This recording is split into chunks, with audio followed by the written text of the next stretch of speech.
You are listening to the IFH Podcast Network. For more amazing filmmaking and screenwriting podcasts, just go to ifhpodcastnetwork.com. You're listening to the Dave Bullis Podcast.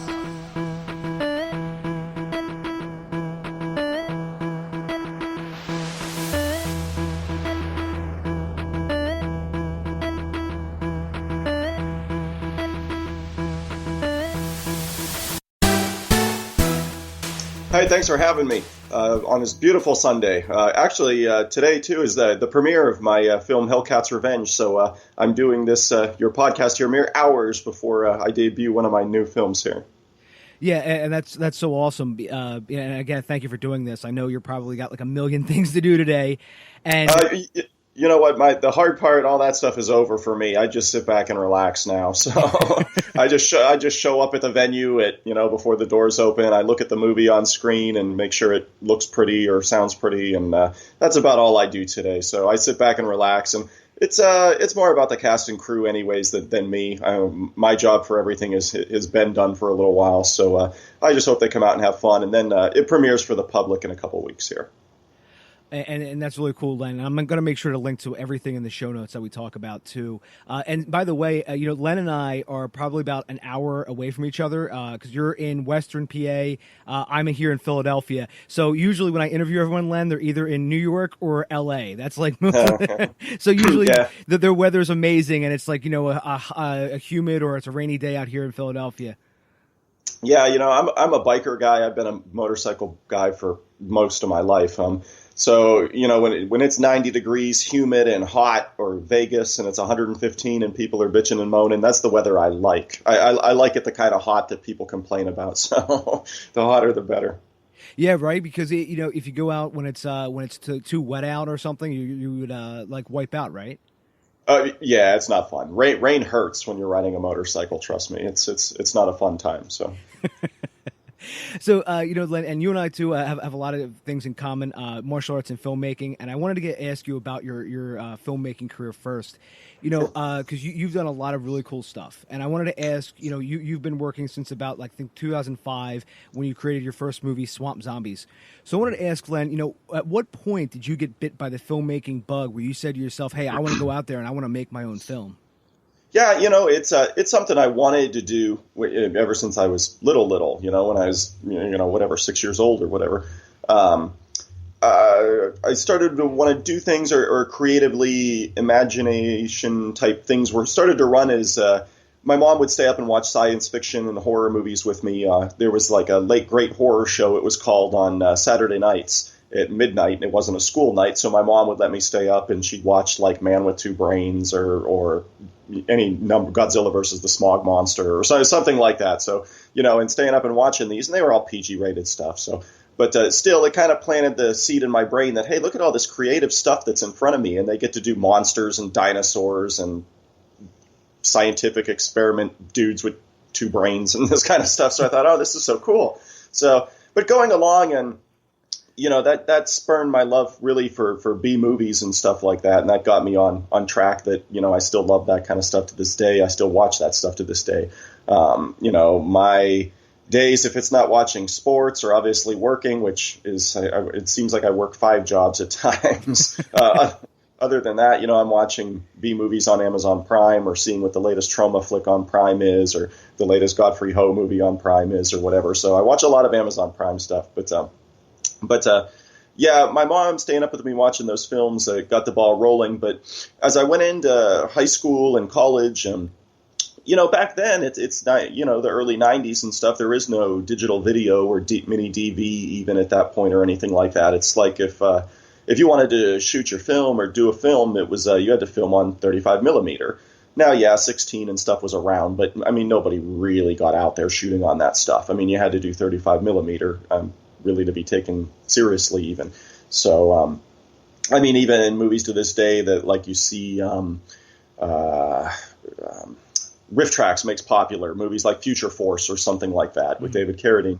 That's 1990. That's still shot on film. It might look like a movie with a $20,000 budget, but that's 35 millimeter film. They had 6 figures right there just shooting on film. So So, I didn't have, obviously, the knowledge or anything like that to I didn't go to UCLA film school and those kinds of things.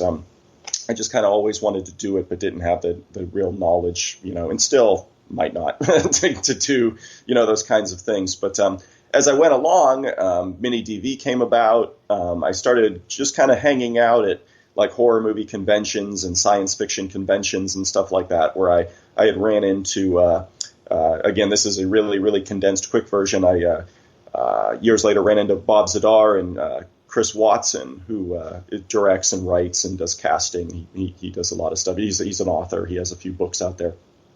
Chris Watson did a movie called Zombiegeddon he was working on. Again, a very low-budget movie, populated it all. I mean, in my opinion, he really started the boom, if you will, of the one-day on-set things for, name actors and actresses in micro indie movies. He would get Tom Savini for a day, or he'd get Bob Zadar for a day or two, and he'd get all these. Zombiegeddon is packed with B-name, actors in it. And that's what he would do, is go around to these conventions, pay him a few $100 or whatever it was, and, get him on set for the day, and bam, they're in his movie Zombiegeddon. So I kind of learned some things from him. And right then, the Mini DV thing the ball was getting rolling pretty good, and this is around 2003, 2004 or so. So that's pretty much how it all got started there. You mentioned film school, Len, and that's something that we talk a lot about on this show, because some people have gone to film school. I didn't. I didn't go to film school either. I find that it's kind of there's a million and one different ways to enter this business, right? You can do a ton of different ways to get in, and I think the people that are quote unquote normal are the people that maybe sit on the couch, or they're driving, and they're always saying to themselves, "Oh man, I wish I could go out and make my movie. I wish I want to make a movie." That's why when with guests like yourself and the other guests I've have on, it's not really normal because you're actually out there doing it. You know what I mean? You're actually out there, and Len, I mean, as we're going to get into, it's so damn hard to make a movie because you have to wear 5 different hats at least. Yeah. You're always juggling 10 different things. And it's like the fact that a movie even comes together is a small miracle in of itself. Yeah, and I've been there 12 times now or something like that. So it's not that it can't be done, but yeah, the amount of work and effort, I tell you, along the way since 2004, it's, I've probably met, I don't know, hundreds of filmmakers, put it that way, but I've met thousands of wannabe filmmakers, or wish they would make films. I don't want to say wannabe as in derogatory. I mean, want to be, want to do stuff, that kind of, I've met thousands and thousands of them. But most of them quit along the way somehow when they find out how really difficult it is. I'm not interested in just being called a filmmaker. I am one. This is what I do. You know what I mean? I don't have projects and then just not make them. I mean, in my brain and the way I am, I mean, I have to do this stuff, or it's like sharks. They swim forward all the time, and if not, they die. So that's kind of how I am. I feel creatively, I always have to keep being creative or keep working towards things, and that's just kind of how life is lived for me. So. Yeah, and I completely understand what you mean. I mean, it is, and when you finally go sit down and to start to write a script, or you go over and you're wearing your producer hat and you're thinking to yourself, all right, well, we got to make sure our schedules are going to coordinate for these shooting days, and then you got to wear another hat for a marketing, from a marketing standpoint, because you made the thing and you're like, oh crap, now I got to get it out there, and how are people going to be able to see it? So Len, when you were making Swamp Zombies, which was your first film, at what point did you sit down, and start writing the script, and then say to yourself, oh man, you know what? I'm going to make this. I'm going to direct this. This is going to be my first feature. Was there like an impetus that happened where you finally said, you know what, this is the year I'm going to do it? Yeah, it was after I had met Chris Watson. When I had been on set of Zombiegeddon, and I still talk to Chris Watson to this day. I talked to him a week ago. I knew that his plan and what he was doing, and he was talking to people from either Troma or whatever. There's thousands of, distributors out there that want to sign your movie. So yeah, I knew right after Zombiegeddon, I knew that what kind of camera he used, what could I do? And I thought, wow, being on set of this film, I could do this finally. this camera costs, a couple $1,000 or whatever. I'm in college at the time. I'm in medical school at the time. And I said, you know what, that's it. I'll use a charge card, which is what 99% of micro indie people do a lot of times. And, they put all their initial equipment and those kinds of things on it. And to this day, even though I do not use it, I still own the camera that shot Swamp Zombies, which is a Canon GL2. But back in, it's still a nice camera. It's just not a 24p. It's in beautiful 30 frames per second, and just like Uncle Ted's video camera 20 years ago. So, that's what we did. And but I knew that, once on Zombiegeddon, I came back and I sat there and thought, man, I could do this. But the script I wrote for Swamp Zombies, and I love writing scripts. But the script I wrote back then, again, I still don't have any real experience. It was a pretty ambitious script that I needed to have my head examined trying to produce a movie like that as my first film. But in terms of getting it out there and stuff, I did have a plan, though. Even when I didn't know what I was doing, I did have a plan. I knew I wanted to get eyeballs on the movie, and I knew I wanted to pick genres, if you will, or entertainment outlets, if you will, like WWE or the adult film industry, or UFC, which was not in 2004 this big thing that it is today. UFC was just still getting rolling kind of thing. So that's where Dan Severn came in. That's where Blue Meanie came in. That's where Jasmine St. Clair came in. I strategically, obviously, went and wanted to use these people because of their names and kind of a following that, hopefully would come along. So there was plans like that. I didn't go in just completely, I'm just going to film this and whatever happens, happens. I didn't go in like that. I kind of thought, this is my plan. I'm going to get it signed with the distributor. They're going to use and market my star people here, and we'll see what happens from there. So that's how that came about. Yeah, I've seen Swamp Zombies, and I actually watched it on Amazon Prime, and so you've seen the condensed version of it. You've seen the 90-minute version of it. Yeah, exactly. Good deal. I actually went on a Len Kabasinski sort of run. I actually saw that, Fist of the Vampire, Curse of the Wolf, Skull Forest. I think I don't think Skull Forest was on there yet when I watched it, or maybe it was. No. Yeah, I was going to say I think that's when I was on your Facebook. You know what it was? It was Bridal Party Massacre. That's actually. Yeah. So yeah. So when I watched Swamp Zombies, by the way, I was like, Dan Severn looks exactly like you think a police chief would look. He has that look to him where he looks like a detective, or you know what I mean, like him and Don Fry could be like. Oh yeah. Yeah, they trained together back in the day too. Yeah. They look like those hard, grizzled, tough guys, and they both are legit tough guys too, which is even. Dan Severn, I'm a huge UFC fan. Like I was saying, we have. Yeah, that's me too. Yeah. We have two things in common: martial arts and movies. And I remember the early days of the UFC, and it was like they had to have it in like Casper, Wyoming, and it was just like there was 3 rules. You know what I mean? It's just. Oh yeah, I remember. Yeah. But Dan was my favorite even back then. But when I approached him for Swamp Zombies, he was a super nice man. Actually. In Swamp Zombies, he came to Erie for the day because I had this swamp cabin type location that you see in the movie where I'm doing a kata or something to introduce my character. We had that location, and a couple cast members, their dad or something owned it. So I was like, man, this is a super awesome location. So I was really fortunate to have stuff like that in the movie. Dan Severn came out to that location to film some scenes, and then I thought, man, I just don't have him fighting enough at this point. So I contacted him and said, Dan, you know what? He's in Michigan, but he had all kinds of woods and stuff around his property. And I said, you know what if I come to you? You don't have to do anything. Just eat breakfast and come outside and fight zombies for a minute. So I'll come to you, Dan, because Michigan's only like 4.5 hours away drive for me. So I just we went up there for the day, and what a hospitable, just nice guy. He was super nice. And we always wanted to work together again, but scheduling wise, once my film schedules are set, I can't really change them because I do vacation from work and leave and those kinds of things. And once I take my dates, my dates are my dates kind of thing.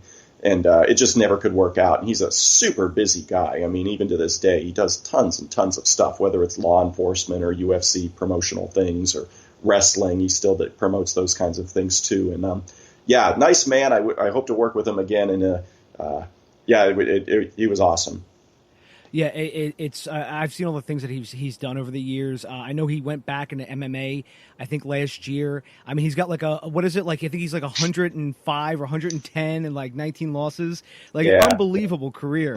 Because I mean, most guys in MMA they last for maybe 8-10 fights. A lot of the guys and the upper echelon guys keep going. But I mean, he has over 100 fights for God's sakes. I mean, yeah, with him too though, he's got a style too though. If you look at him, I mean. Look at the dude. He just has not taken tons of damage throughout his career. He's got a style that lends him to, not get beat up a lot in fights. So I think that's one of the reasons he's lasted as long as he did. Oh, I agree completely, Len.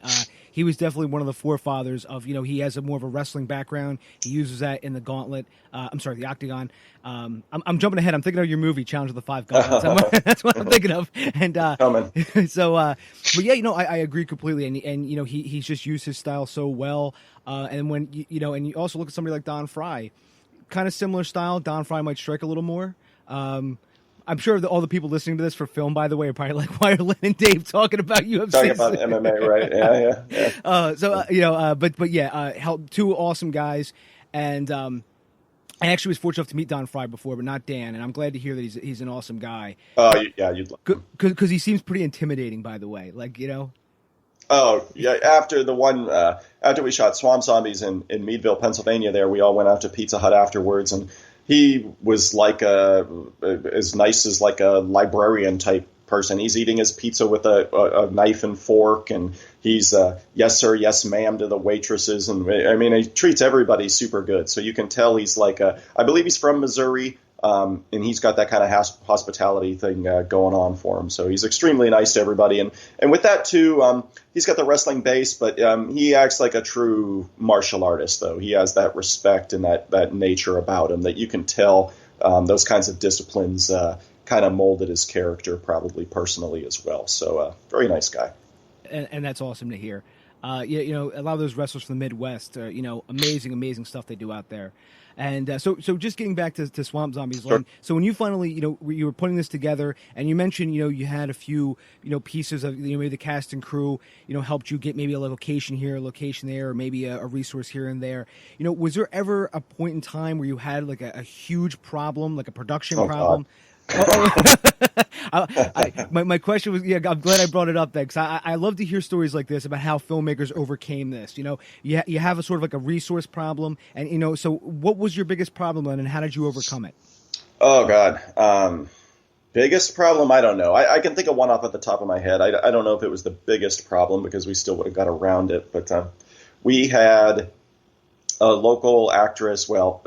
Nobody's actors and actresses. We were all just starting, but we'll just say actress who wanted the role. She was the friend of Pamela Such's character in the movie. They're going on the beach and stuff like that and sunbathing and just girls hanging out on the beach kind of thing.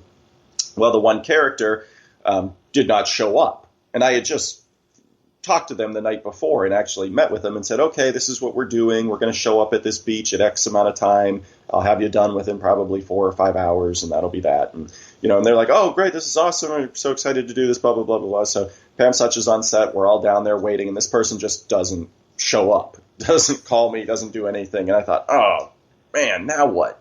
So, and back then, my brain wasn't running where it didn't. I'll get into a Hellcats example in a little bit here, but now if something like this were to happen and somebody would no-show, I'm pretty confident in my abilities. I could script write on the fly and fix it, whatever the situation is. I have that confidence now that I'll fix any problem that arises like this. But yeah, the actress no-showed, and I was stuck without a character there, and I thought, oh God, I'm panicking and stuff. And then one of the extras comes up to me and says, hey, I know this local girl that works as a stripper here, and she might, come out and do this. And I said, okay, we'll offer her $100 to get down here like right now, for the day. And he's like, okay, let me call. And sure enough, he did. And an hour later came this red-haired, tall, good-looking young girl that comes out, woman, probably in her early 20s there, that comes out to set. And sure enough, we made the scene happen, and it got done. And yeah, she's the character that's Pamela Such's friend, they go on the beach and she gets killed by zombies. So that was a major problem where somebody just didn't show up who we pretty much fully expected to show up. So we had to pull that one out, and luckily we did. So, but yeah, it's funny you watch it on Amazon Prime. I had done the re-edit on that movie, and I chopped about a half hour from it and put it on Prime. And actually, the movie has been out of print for several months now. Probably close to, I don't know, almost going on a year anyways, because I got the rights back to that film. It is not available on DVD. It's out of print now, so you're going to pay potentially big bucks to try to find it right this second. But it's coming back to DVD in like a month.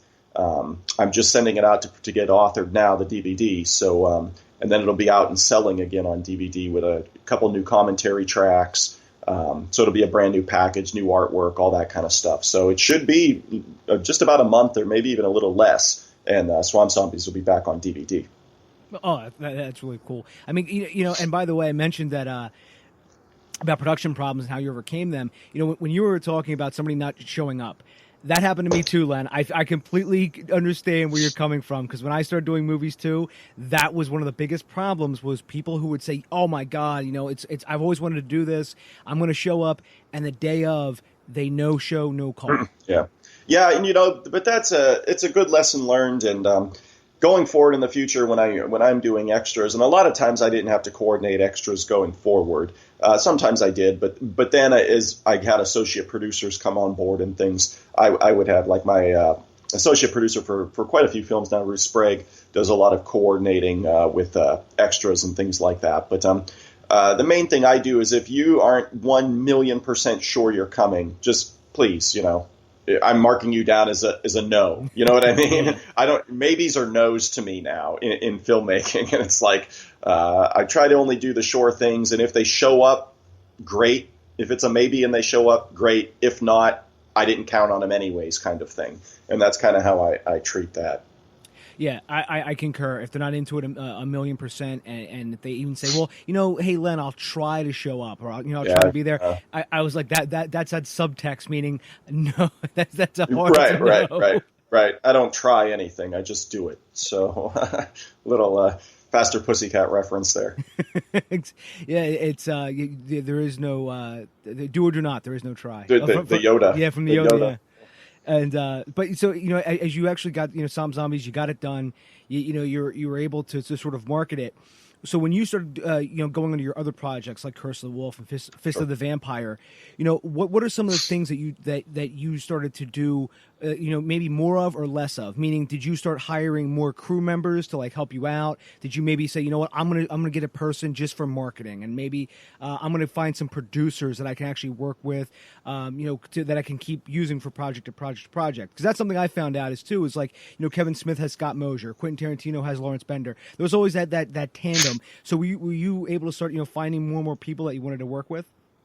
Yeah, you know, the way I tried to do it, after Swamp Zombies, I went into Curse of the Wolf, and the first thing I knew I had to improve right off the bat is I looked at other films and looked at my peers and things like that. And as I said, Mini DV was still fairly new at that point, but so was 24p cameras for consumers. And I knew once I saw 24p and what my other peers' projects were looking like, I knew right then and there I need to go 24p, and I need to just try to get a hold of a good camera for Curse.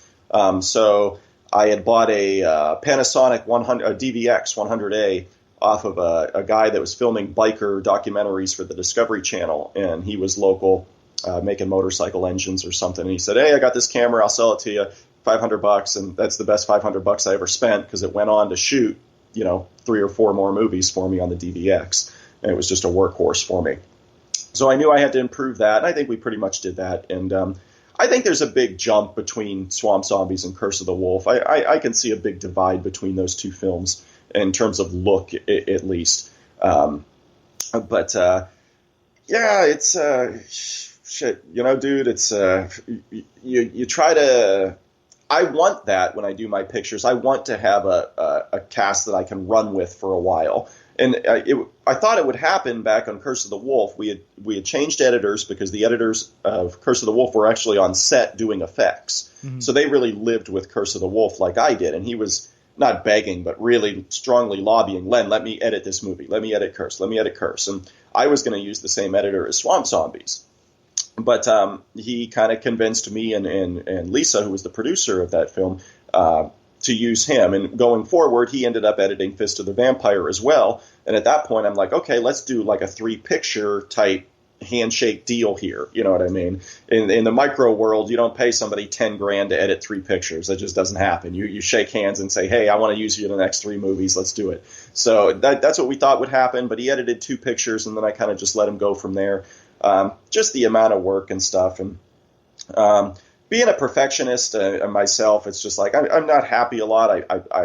I tend to really try to just push people and get the best out of things, and you know that's kind of a personality quirk of mine that doesn't always work out all the time. Anyways, you know, it's kind of like a leader of a band that goes through a lot of musicians. You know, they either think he's a dick or they push him to work too hard for too little money and all those kinds of things. But I understand all that stuff. I mean, I know my limitations when it comes to that. But yeah, you know, it works out where you end up using the same people for 2 or 3 movies or so, but then they move on, or you know, something happens where, you know, they go on to their own projects or something like that. But, you know, at the end of the day, when my people want to go off and do things or do that, that's totally cool. But, you know, for Killer Wolf Films, at the end of the day, I'm the one still here. You know what I mean? I'm still here and working no matter what. And everybody else can leave and branch off. But, you know, at the end of the day, I'm still here doing stuff. And that's not going to change.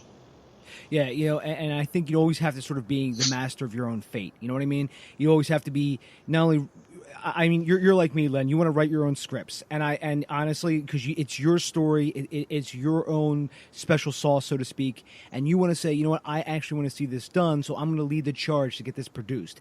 Obviously, I'll direct it, and then, you know, and you want to make sure that the last part of that left is the production phase, you know, and you want to make sure, do I have some kind of, you know, money to you know, cash is king, right? And then, you know, resources, the locations and stuff like that. And then we go into the whole cast and crew stuff of, you know, what's my list? And like you said, Len, you as you keep doing this, your list grows more and more. So if somebody does drop out, you know, hey, well, I have a couple other people now, and I'm not, you know, where, you know, when you first start out, your list is very small. And then as you start going out more, you network and you start meeting new people. Yeah. When a big turning point for me with the less is more kind of thing is between a movie I did called Ninja Prophecy of Death, which was one of my higher budgeted movies for what I do. I went in and did a movie called Skull Forest, where Skull Forest I tried to like not dumb it down, but I tried to do a less is more thing where, you know what, I'm not trying to get 27 different locations. I think Skull Forest might have 4 or 5 locations total in it and something like that. But I knew that I'll condense the story. I'll make it, you know, we're not going to be running around on a film like a day planner. You know, day 1, we're in the woods. That's it. We're there all day. Day 2, we're in a dance hall or something all day. And I knew I got better at day planning for, you know, what's shooting on what day. That thing the last several films have went really smooth for me to shoot. So day planning and constructing, usually if I have extras, I put them all on one day. For example, like Hellcat, because extras are always the hardest thing for me anyways, is to round up a bunch of people, get them all on the same day, on the same schedules and all that stuff. That's hard. So if it's one group of people that I want to really have fun on my movie sets, it's not even so much my lead actors, it's my extras, because those are the people that populate scenes and make them look good. You know what I mean? So the number one group of people, if you will, on set that I want to come out and have fun is the extras, because when I do my next film, I want them back to do something else if I need them. So, on Hellcat's Revenge that's coming out here, and it's signed to Worldwide Multimedia, so it's out of my hands now. But I do think the DVD is probably coming by like Thanksgiving-ish time here for Hellcat's Revenge. But we did a clubhouse, if you will, a female Hellcats like motorcycle clubhouse, and we shot all those scenes on the same day. We did an 8-hour day or whatever, and all we did for that 8-hour shift was film all the scenes where it's really, really populated in the clubhouse, and it worked out really, really well. So, and we did the same thing where we were at a strip club. We shot all the strip club scenes on one day, got a bunch of people. Who doesn't want to come out and be an extra in a strip club? So it's like we got a bunch of people on that day. So that's one thing I've gotten better at as we go along. But Yeah, it's those elements that you've got to. It's not about cutting or trimming. It's about really what I think I've gotten better at is writing scripts that I know I can accomplish, kind of thing. And I get a lot of emails actually saying, "Well, Len, how did you go about doing this or that, or how did you get this or that in your films and stuff?" And I said, you know what? If you want to accomplish your film and you're just getting rolling, or it's your first movie or second movie or whatever, write your script to what you know you can get. If you have a script that calls for a double-decker bus in France and sharks coming at you from the sky, but you can't get those things, don't do it. You know what I mean? Don't write it. So, and I'm not trying to limit your imagination, but what I'm trying to do is get you to have a film that's realistic for you to shoot, kind of thing. And Skullforce being an example, it's woods, it's guns, it's fight scenes, and that's about it. So I knew I could get that done.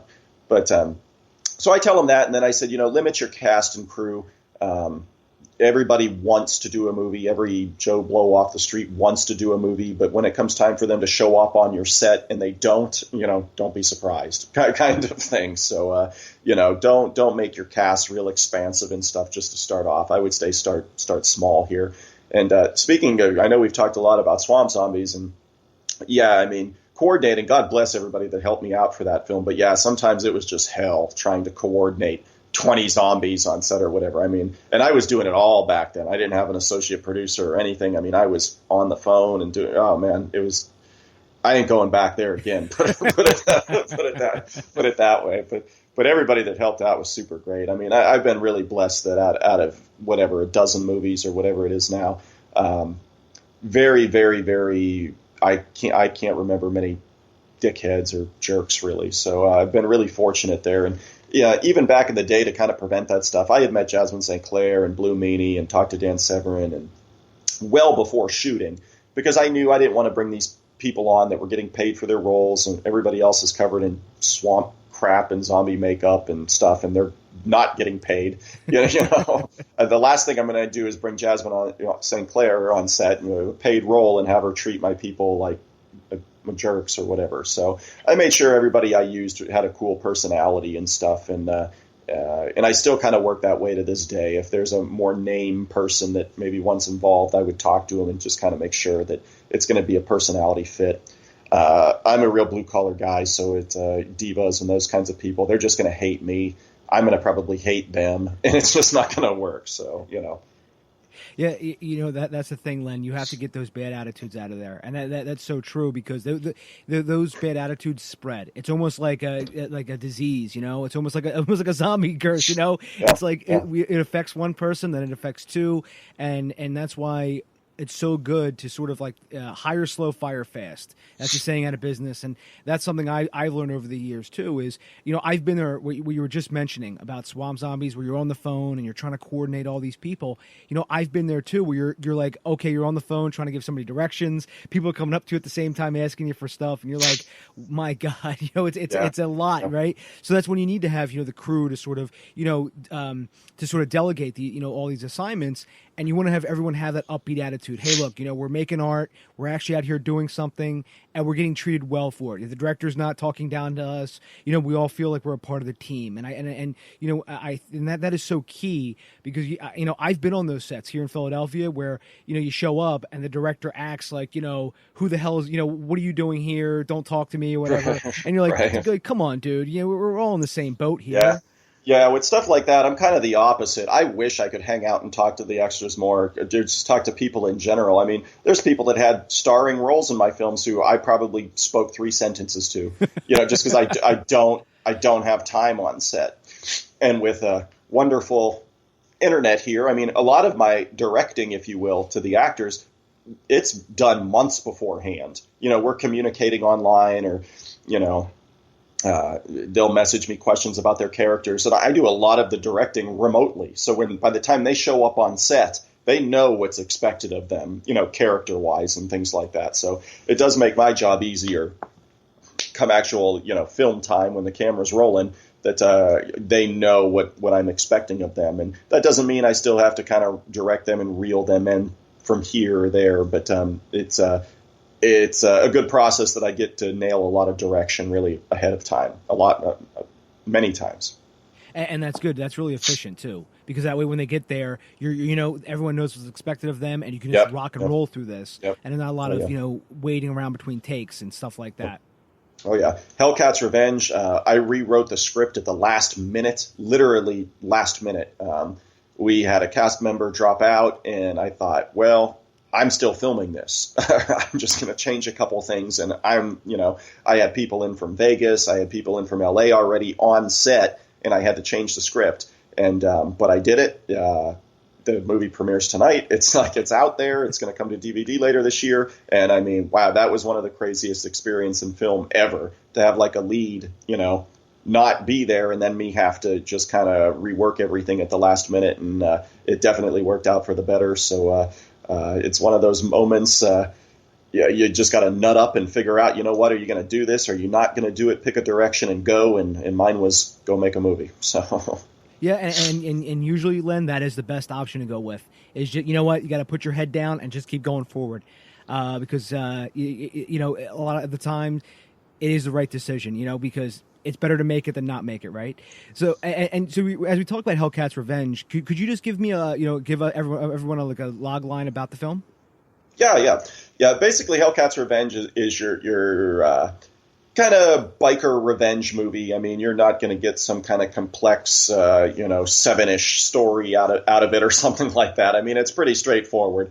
A biker leader of a female gang is killed, and so her Hellcats, if you were, her gang, riding club or whatever you want to call them, kind of go out and try to find out who killed her, and they end up coming up against a criminal gang called the Vipers.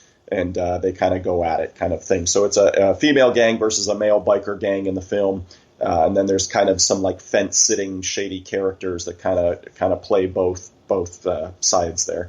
But it's not an all-out martial art film. There is some fight scenes obviously in it and stuff like that. It moves along at a pretty good pace. It's like an hour and 20 minutes, I think. So I was pretty pleased with the runtime and all that kind of stuff. So I think it moves along good.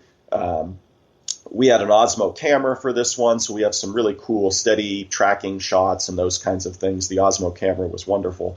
So I think what people will see is increased production values, just even stepping up from like Angel of Reckoning. So I think they'll see those kind of productions, like lighting and all those kinds of things, sound. We ADR'd a lot of stuff in it, so we wanted to make sure, because that's a common problem with especially micro indie stuff, is lighting and sound are the two big things that usually need the most work or end up sucking. So we try to really, and we did that with Angel of Reckoning too, but even Hellcat's Revenge even more so, that we wanted to, if we had the ADR stuff, it is what it is. Let's just make it the best, that we can.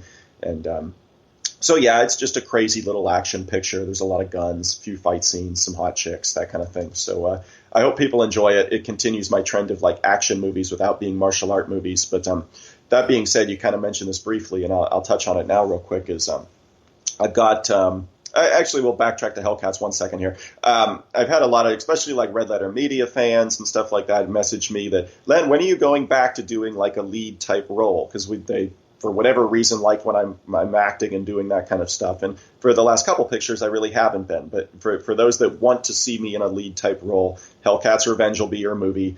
I play the character Snake in the movie, who is like the lead villain type character. So for those that want to see me in a lead role, Hellcat's Revenge will be your movie. It's Lisa Neild, Playboy cover model Lisa Neild, plays the Cat, the leader of the Hellcats, and I play Snake, the leader of the Vipers. So for those that want to see me in a lead role, that's Hellcats is your movie. But that's a question I got was, Len, when are you doing a lead role again? So there's the answer to that. And then the other question I get a lot is, Len, your last couple movies, like Angel of Reckoning, for example, aren't really martial art movies. When are you going to do your martial art movie? Well, that's coming next year. I'm writing now a movie called Challenge of Five Gauntlets, which is a all-out martial art picture. It is done in the vein of stuff I really love in the 70s, like Shaw Brothers studio martial art pictures or kung fu movies, those kinds of things. Challenge of Five Gauntlets will be in that style. So it will be my first all-out, martial art picture. There is no vampires, zombies, whatever. None of that is in it. It's an all-out kung fu picture. So, and that starts filming next spring. And I know you mentioned that there's a certain somebody from Red Letter Media who's going to play the wise old kung fu master. I'm hoping that happens. If it doesn't, it's not like I'm not doing the film or whatever. But I thought it would be funny, if that happens. It's not a comedy film, obviously, but if it happens, I think it'll be really funny for the fans. If not, and they're still interested in checking it out, they're going to get what they want out of me. They're going to get that all-out martial art, picture. So even now, I'm currently, as I'm writing it, I'm studying a lot of fight scenes from that area, really studying the choreography and things. Not so much to like rip off things, because that's really not my deal. It's more to like understand, like in a Shaw Brothers fight scene and Challenge of Five in Five Element Ninjas. Here's this big fight scene. How many moves do they go with before cutting and switching an angle or doing stuff like that? So really trying to like see how the fight scenes are in those films, and really I'm going to try to mold my fight scenes in a similar fashion. And that's awesome, Len. Because again, you're a big martial arts fan. You're a martial artist yourself. I read about your background. I know you've done a lot of Taekwondo, a lot of Tang Soo Do. Yep. And that's awesome. And you can bring that to the films. You do fight choreography, and I actually can't wait to see Challenge of the Five Gauntlets and see what you do with it. Yeah, I'm excited to do an all-out martial art picture. I really am, because now when it comes time for distribution, back in as we mentioned, mini DV booming and the early micro horror type stuff coming about.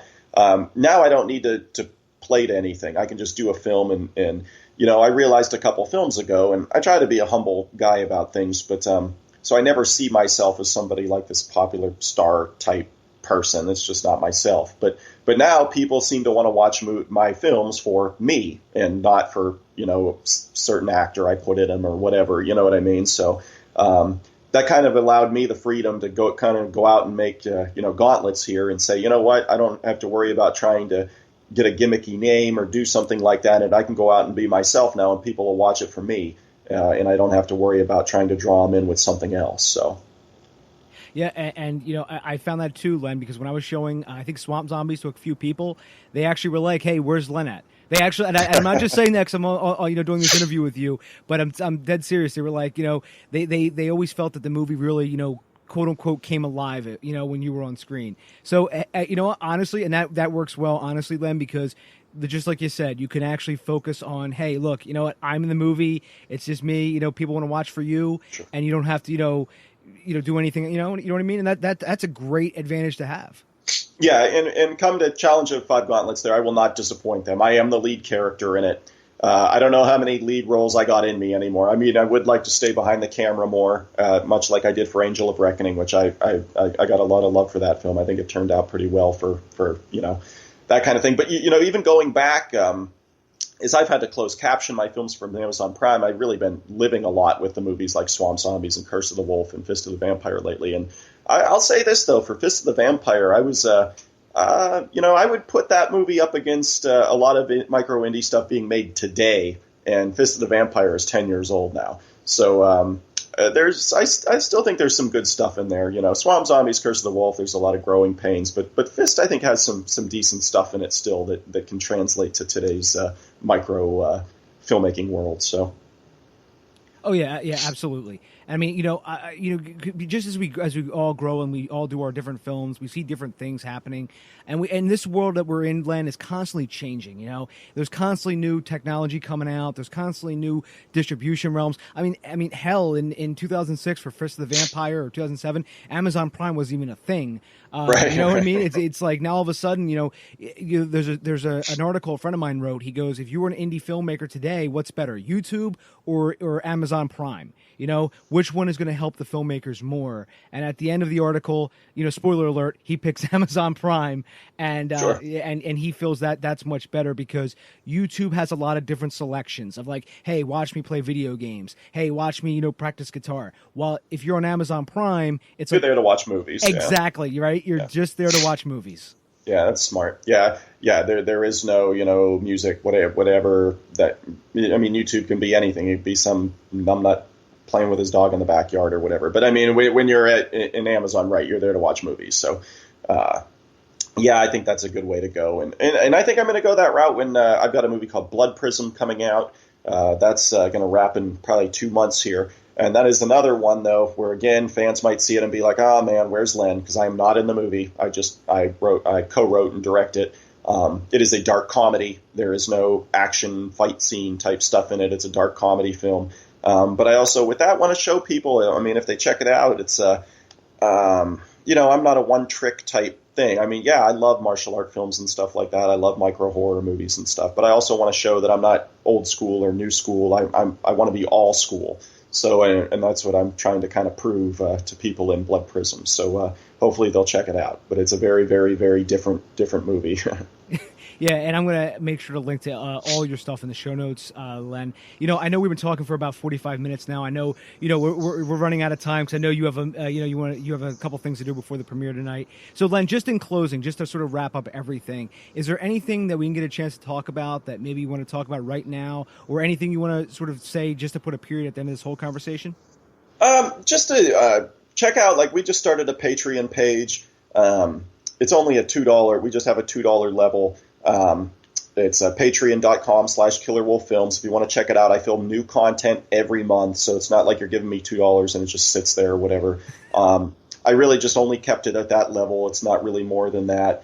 It's it's not a cash grab type thing for me. It's like, hey, help me get lights or a camera or get a stuntman or something like that in by joining our Patreon. So we did start the Patreon campaign there. I'm on Twitter, twitter.com/killerwolffilms, or you can hit me up at Facebook. I'm out of like friends things now, so you can't friend me because it won't let me. I guess I'm at a limit or something like that. But whatever, that's stupid. But yeah, they put a limit on your friends, so that's very whatever. That seems like communistic almost. But yeah, you have a cap on the number of friends you can have. But check me out at facebook.com. It's /Len.Kabasinski, or Killer Wolves Films is on there too. But yeah, there's those new things I'm doing now. There's so many new things coming out. Swamp Zombies, Curse of the Wolf, Fist of the Vampire. They're all coming back to DVD. They're out of print now. I'm working hard on them now to get them back out there. Like I said, Swamp Zombies will probably be first up, and it should be out by October 1st, I would imagine. So there's those things. Hellcat's Revenge should be on DVD by the end of the year, coming from Worldwide Multimedia. Blood Prism, again, is another brand new movie that I just got done shooting a few months ago. That should be out by the end of the year on DVD. And then Challenge of Five Gauntlets I'm writing, but also something that kind of fell into my lap within the last week or two here was a sequel to Swamp Zombies, which I know we didn't get to talk about much, but that could start shooting as soon as a month away, and that's filming in the Philadelphia area there. So Swamp Zombies 2 would happen. It's kind of a Running Man mixed with Survivor, mixed with a zombie movie type story. So Newt Whalen, who owns a theater in Philly there, he actually wrote the script, and I was kind of changing and picking at things with him there. It's a really cool story, so I hope the ball gets rolling on that, and it'll continue my stuff. Like I said, Swamp Zombies 2, with a name like Swamp Zombies, you're not expecting to get Gone with the Wind type stuff there. But, it's I told him that, much like I told Red Letter Media when we were kind of talking about a Bite of the Mummy picture, is, I'm still Len, I'll still be Len, but at the same time, the Swamp Zombie production kind of Len is long gone. You know what I mean? I'm not interested in not getting better with lighting and sound and those kinds of things. So if you want that more shittier level of production, I'm not interested in going backwards. I just want to, I want to continue my trend of getting better at those things. So as long as they were cool with that, I was cool with that. I still love trauma movies. Swamp Zombies 2 will still be that campy, trauma-ish kind of movie, but yet still have really good lighting and good sound and those kinds of things. So I hope everybody can check it out. Drop by my Patreon or hit me up on Twitter or whatever. So I try to be super interactive with the fans. I get dinged every time somebody sends me a message. So it takes me, they're like, Len, you must not have anything to do if you're responding to all these fans. And I'm like, no. It's not that. It's just it takes me 10 seconds, if not less, to just drop by and say, hey, thanks for watching my stuff or whatever. So I appreciate everybody that's kind of supported Killer Wolf Films through the years here. And like you said, it started in 2004 when I started writing Swamp Zombies, and we're in the 2017 now. And, much like I said before, I'm still here. So I'm not going anywhere. So jump on board. And everybody, I will link to everything that Len and I talked about in the show notes. It's at davebullis.com. Twitter, it's at Dave_Bullis. Len Kabasinski, I want to say, man, it's been an absolute blast talking with you. Thanks for having me on. Any time as we get closer to other newer releases I have towards the end of the year or whatever. Let's do it again, brother. You know what, Len? I'd love to have you back on anytime, man. You and I could talk all day about this stuff. We could talk about old movies too. Oh yeah. I'm a wealth of stuff. And speaking of that, just quickly on the Patreon page, I have a Len's Forgotten Movie Den where I talk a lot about direct-to-video, maybe films you haven't heard of. Usually, it's a lot of like 80s films or early 90s films, but I talked about movies like Overkill with Aaron Norris, or I talk about George Romero's Fist Fighter, a movie I adore from the 80s. So yeah, just on a tangent there about talking about movies all day. I try to do that, and I pick a film each month to try to bring to your attention. I don't critique them or anything, but I just kind of say, hey, there's this movie I really love. You should check it out, kind of thing. So again, thanks for having me, man, and enjoy your Sunday. You too, Lennon, and I wish you the best of luck with Hell's Cat Revenge and now all the other things you got going on. So I wish you, but I know the premiere's tonight, so I wanted to focus on that. So Best of luck with that, my friend. Thanks a lot, man. Take care. Find Dave at davebullis.com. Please make sure to subscribe and share the podcast.